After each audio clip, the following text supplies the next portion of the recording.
Corona virus आया है, ये लोग डर रहे हैं कि भाई ये पाकिस्तान में ना आ जाए, तो इस मुतालिक आप क्या कहते हैं? इस सारा चाइना के लिए बहुत लोगों ने हमको बोला, जब इंटरव्यू देता है चाइना के लिए दुआ करो। चाइना के लिए क्या दुआ करे? वो जालिम लोग ना गद्दे का गोश्त छोड़ता है, ना कुत्ते का गोश्त छोड़ता है, ना सांप छोड़ता है, सारा बिल्लियों को जालिमों ने मारा है। इस लोगों के लिए क्या दुआ करे? सारा साधारणों को इलाल करता है, कबाब करके खाता है। इस लोगों की रात दिन दुआ करो, ये दुआ कबूल नहीं होएगा। सारे जानवरों का बदवा ने जालिमों को पकड़ा है। वो 2 टांग वाला 4 टांग वाला कुछ नहीं छोड़ता है। अभी बोलता है सारा बीमार इधर बेचेगा, अभी कुत्ते घोड़े गद्दे का बीमारी हम लोग को भी पकड़ेगा।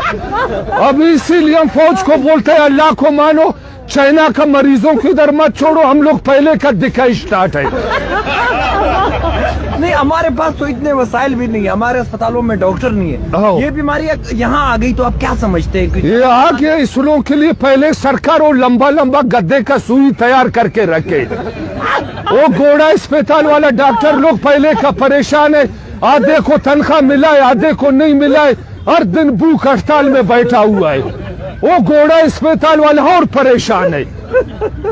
तो वो अभी गद्दे वाला इंजेक्शन तैयार रखे? हाँ, अभी चाइना वालों की सारा जोटो कराटो वाला है। इस लोग को छोटा सुई असर नहीं करेगा।